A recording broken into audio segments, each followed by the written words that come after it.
ఇవన్నీ ఎక్కడికెళ్ళి వచ్చినాయి? 24/7 ప్రజా జీవితంలో ఉండి ప్రజల కోసం త్యాగం చేసి నిరంతరం తన మేధస్సునంతా కరగదీసి మెదడును మొత్తం అదేందో జున్నుగా మార్చి ప్రజలకు పంచిపెట్టిండు కదా, మళ్ళీ ఇవన్నీ ఎక్కడికెళ్ళి వచ్చినాయి?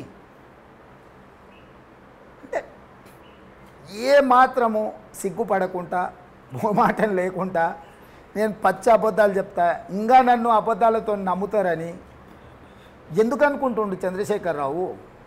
అంటే ఓడిపోయినాకనైనా కొంత పశ్చాత్తాపం ఉండాలి మనిషికి. అరే నేను ఇంత చేసిన, ఇది తప్పు, ఇప్పుడు కొంత మార్చుకుందాం. ప్రతి మనిషికి ప్రాయశ్చిత్తం చేసుకోవడానికి ఒక అవకాశం వస్తుంది. చంద్రశేఖరరావుకు ప్రతిపక్ష హోదా ఇచ్చి ప్రాయశ్చిత్తం చేసుకోవడానికి ప్రజలు ఒక అవకాశం ఇచ్చారు. ప్రాయశ్చిత్తం చేసుకోకపోతే ఎదురుదాడి చేస్తుండు. నిన్నను మన కేటీఆర్ మాట్లాడుకుంటా తెలంగాణ ప్రజలంతా తెలివి తక్కువలు మోసం చేశారు, ఆంధ్రోళ్ళు చూడు మాకు అందరూ ఓట్లు వేసి నేను గెలిపించారు, మీరు తెలంగాణ వాళ్ళంతా తెలివి తక్కువలు అని మాట్లాడతారు. అసలు ఎవడైనా అన్నం తినేవాడు, కృతజ్ఞత అనేది ఎవడైనా ఉన్నవాడు ఇట్లా మాట్లాడతాడా? తెలంగాణ ప్రజలు చైతన్యవంతులు, మీ దోపిడీని తిరస్కరించి తెలంగాణ పట్ల బాధ్యతాయుతంగా వాళ్ళు మిమ్మల్ని ఓడించి ఇంటికి పంపించారు.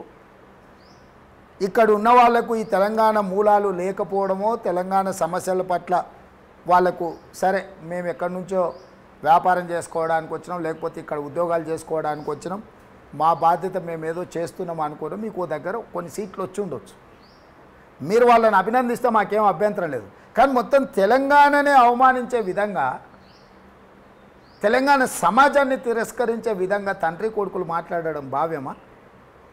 ఇంకా ఏ రకంగా వీళ్ళు తెలంగాణ వాళ్ళు అవుతారు? ఒకసారి తప్పు చేశారు, మళ్ళీ చేయకండి, అది రిపీట్ చేయకండి అని కూడా అంటున్నారు. అదే నేను అనేది అదే. మరి అంటే ఇక వాళ్ళు ఎట్లున్నారు అంటే, కోడి అనుకుంటుందంటే నేను కూస్తేనే ఊరికి తెల్లవారుతుందని, కుయ్యకుంట వండింది అనుకో కోసుకొని తింటారు. ఇది కోడి కూసేదానికి కూడా పనికి వస్తలేదని ఇలా కథ గట్లయింది. ఇప్పుడు ఇట్లనే మాట్లాడింది అనుకో, వచ్చేసారి దీనికి కూడా పనికిరారు ఎదవలు, కాబట్టి ఇలా నీటికి పంపుర్రు అని పంపిస్తారు. ఇప్పుడు కనీసం ఆ హోదా నన్ను ఇచ్చారు 39 సీట్లు ఇచ్చి, దాన్నైనా జాగ్రత్తగా పెట్టుకొని కొంచెం ఈ ప్రతిపక్షంలోనైనా కొంచెం ఒళ్ళు దగ్గర పెట్టుకొని కొంచెం పద్ధతి ప్రకారం వ్యవహరిస్తే వాళ్ళకు మంచిది, తెలంగాణకు కూడా మేలు. 12 సీట్లు ఇస్తే అగ్గి పుట్టిస్తాం అంటున్నారు. ఒకసారి 13 ఇచ్చారు, ఒకసారి 9 ఇచ్చారు. ఏం పుట్టి ఇచ్చిండ్రు? చిల్లి గవ్వ కూడా పుట్టియలేదు ఢిల్లీలో పోయి. అన్ని బిల్లులకు అక్కడనే మద్దతు వాళ్ళకి. 3 తలాకు, 370 ఆర్టికల్, రైతు వ్యతిరేక నల్ల చట్టాలు, జీఎస్టీ, నోట్ల రద్దు, citizen amendment act, UCC, uniform civil code, ఇట్లా చెప్పుకుంటూ పోతే కొన్ని వందల బిల్లులు చెప్తాను నేను. పోయి మోడీకే తాకట్టు పెడతాడు. ఇంకేం మిగిలింది పాడై?